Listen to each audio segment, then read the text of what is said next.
প্ৰথম কথা হ'ল কি আমি আঞ্চলিকতাবাদক বিশ্বাস কৰা মানুহ এতিয়া 2021 চনত মই বিজনী সমষ্টিৰ পৰা অসম জাতীয় পৰিষদৰ পৰা প্ৰাৰ্থিত্ব আগবঢ়াইছিলোঁ এই কথা সকলোৱে জানে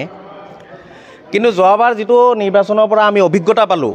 যে আমি যদি আঞ্চলিক শক্তিবিলাকে ভাগ হৈ যদি থাকোঁ তেতিয়াহ'লে আমাক এই যি ৰাষ্ট্ৰীয় সাম্প্ৰদায়িক শক্তি আছে এই ৰাষ্ট্ৰীয় সাম্প্ৰদায়িক শক্তিবিলাকে আমাক বিনাশ কৰি পেলাব আৰু যাতে যেহেতু ৰাষ্ট্ৰীয় শক্তিবিলাকে আমাৰ গাঁৱৰ মানুহৰ আবেগ যি অনুভূতি এই বুজি নাপায় সেইকাৰণে মই আঞ্চলিক দলত BPF-ত আজি আনুষ্ঠানিকভাৱে নীতি আদৰ্শৰ প্ৰতি আকৃষ্ট হৈ শতাধিক লোকক মই লগত লৈ আজি যোগদান কৰিছোঁ এতিয়া মই ক'ব নাযাওঁ যে শূন্য হৈ পৰিছে কিন্তু আজি শতাধিক জাতীয় পৰিষদৰ কৰ্মকৰ্তাসকলে মোৰ লগত যোগদান কৰাৰ কাৰণে আহিছে এতিয়া জাতীয় পৰিষদ দলটো আমি সদায় উন্নতি কামনা কৰোঁ অসম ভিত্তিত যে জাতীয় পৰিষদ দল আছে আঞ্চলিক দল সেই আঞ্চলিক দলৰ আমি সদায় উত্থান কামনা কৰোঁ এতিয়া BTCৰ কথাটো সুকীয়া যিহেতু BTCত এটা স্বায়ত্তশাসিত এটা পৰিষদ গঠন হৈছে তাত যেহেতু এখন চৰকাৰ চলাৰ কাৰণে এটা জনগোষ্ঠী বা বিভিন্ন জনগোষ্ঠীক লৈ দায়িত্ব অৰ্পণ কৰিছে গতিকে অসমৰটো অসম হিচাপত হৈ থাকিব আৰু BTCটো BTC হিচাপত হৈ থাকিব আজি মই যি যোগদান কৰিছোঁ সেইটোও আঞ্চলিক দল আৰু জাতীয় পৰিষদৰ যেহেতু আঞ্চলিক দলেই আছিল জাতীয় পৰিষদৰ বা লুৰিণজ্যোতি গগৈৰ আমি উত্তৰান্তৰ কামনা কৰোঁ এই সম্পৰ্কে মই আৰু আজি মতামত নিদিওঁ কাৰণ কিয় আজি মই যোগদান কৰিছোঁহে পিছৰ পৰ্যায়ত নিশ্চয় মতামত দিম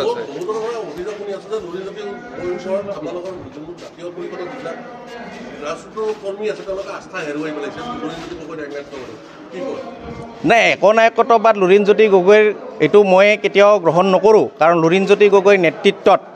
অসমীয়া জাতিয়ে এটা ঠন ধৰি উঠাৰ কাৰণে এটা চিন্তা পাইছে কিন্তু অসমৰ কথাটো বেলেগ আৰু BTCৰ কথাটো বেলেগ আমি যেহেতু BTCৰ বাসিন্দা একমাত্ৰ হাগ্ৰামা মহিলাৰীৰ দল আঞ্চলিক দল আছে BTCৰ ক্ষেত্ৰত যে যিয়ে প্ৰতিটো জাতি জনগোষ্ঠীৰ সমবিকাশ আৰু সম উন্নয়ন কৰিব আজি মই আহোঁতে মা আৰু দেউতাৰ সুধি আহিছোঁ যে মই আজি জাতীয় BPF দলত যোগদান কৰাৰ কাৰণে গৈ আছোঁ কি কয় মোৰ দেউতাই কৈছে যে বাবা তই যি সিদ্ধান্ত লৈছা একদম সঠিক সিদ্ধান্ত লৈছা কাৰণ BPF-এ একমাত্ৰ দল আঞ্চলিক দল BTCৰ যিয়ে আমাৰ প্ৰতিটো জাতি জনগোষ্ঠীৰ সমবিকাশ আৰু সম উন্নয়ন কৰি আহিছে বিগত 17 বছৰ যি ৰাজত্ব কাল কৰিল সমগ্ৰিক আৰু সম উন্নয়ন কৰি আহিছে গতিকে তই যি সিদ্ধান্ত লৈছা ভাল সিদ্ধান্ত লৈছা গতিকে য'ত মা দেউতাৰ আশীৰ্বাদ আছে তাতে ৰাইজৰ আশীৰ্বাদ আছে আৰু য'ত ৰাইজৰ আশীৰ্বাদ আছে তাতে ভগৱানৰ আশীৰ্বাদ আছে আৰু য'ত ভগৱানৰ আশীৰ্বাদ আছে তাতে হাগ্ৰামা মহিলাৰীক আহি থকা দিনত কোনো শক্তিয়ে এই ৰোধ কৰিব নোৱাৰে BTCত চৰকাৰ গঠন কৰাৰ ক্ষেত্ৰত সেইকাৰণে আপোনাক কৈছোঁ যে আপুনি ৰাজনৈতিক অধীনৰ পৰা আছে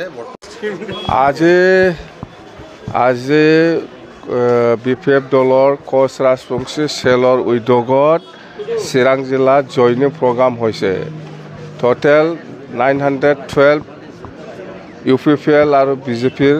কৰ্মীসকলে আমাৰ দলত সোমাইছে ইয়াত মেক্সিমাম কোচ ৰাজবংশী সকল আছে তাৰমানে আগৰ দিনত প্ৰমোদ বড়োৰ কথা যিটো পৰিৱৰ্তনৰ কথা সেইটো বিশ্বাস কৰি পেলাই কোচ ৰাজবংশীসকলে কিছুমানে BJP আৰু কিছুমানে UPPL-ত ভোট দিছিল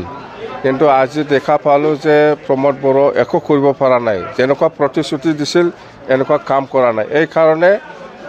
এই বিশ্বাসঘাতক প্ৰমোদ বড়োৰ যিটো দল এইটো এৰি পেলাই আমাৰ দলত গুচি আহিছে বহুত কোচ ৰাজবংশী লিডাৰ আৰু কৰ্মীসকলে আমাৰ দলত সোমাইছে এইবাৰ মানে অকল কোচ ৰাজবংশী নহয় সকলো জাতি জনগোষ্ঠীৰ ভোটাৰসকলে এইবাৰ মানে BPF-ক ছাপোৰ্ট কৰিবৰ কাৰণে আগুৱাই আহিছে সেইদিনাও গোৰ্খাসকলৰ এনেকুৱা জইনিং প্ৰগ্ৰাম হৈছিল আজি কোচ ৰাজবংশীসকলৰ হৈছে কথা সেইটোৱে বেলেগ আৰু কিবা নাই জাষ্ট জইনিং প্ৰগ্ৰাম খুব ভাল আজি অসম জাতীয় পৰিষদৰ এজন নেতা ৰূপম দাস চিৰাং জিলাৰ বিজনীৰ হয় এই মানে 2021 MLA নিৰ্বাচনত মানে অসম জাতীয় পৰিষদৰ হৈ পেলাই MLA খেলিছিল এতিয়া সিও ভাবি আছে যে BTCত অসম জাতীয় পৰিষদৰ পৰা ইমান লাভালাভ নহ'ব BPF দলৰ লগত একেলগে কাম কৰিলে নিশ্চয় অঞ্চলৰ উন্নয়ন জাতিৰ যিটো সমস্যা এইবিলাক সমাধান কৰিব পাৰিব বুলি বিশ্বাস কৰি ৰূপম দাস ডাঙৰীয়াই আমাৰ দলত সোমাইছে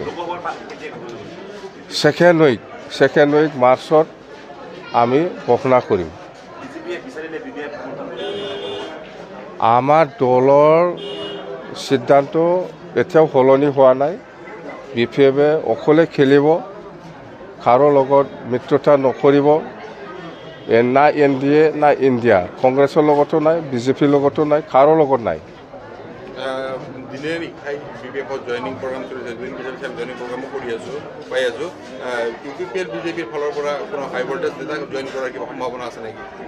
মই এনেকুৱা যদি কৰে চবে UPPL ছাপৰ্টাৰেই হ'ব এইটো আমাৰ BPF ছাপৰ্টাৰৰ পৰা কোনো এজন আপোনালোকৰ দলত যোগদান কৰাৰ কিবা চৰ্চা চলি আছে নেকি নাই এনেকুৱা যোগদানটো হৈয়ে আছে আপোনালোকে দেখি আছে অকল ইয়াত নহয় প্ৰত্যেকটা প্ৰাইমাৰী ব্লক কমিটিবিলাকে জইনিং চলি আছে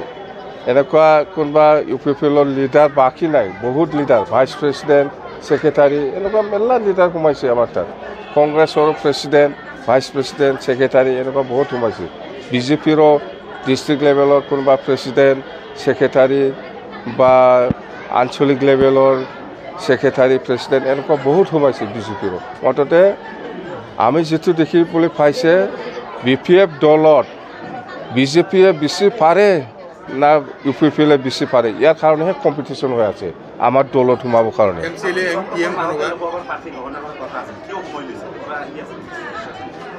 ইলেকশ্যন ঘোষণা হোৱা নাই কেনেকৈ পাৰ্টি ঘোষণা কৰিব ইলেকশ্যন ঘোষণা হ'ব দিয়ক ইয়াৰ পিছত নাই এইটো আগৰ কথা আগৰ কি কাৰণত কৈছিল মই বুজি নাপাওঁ মুঠতে আমাৰ নিৰ্বাচনৰ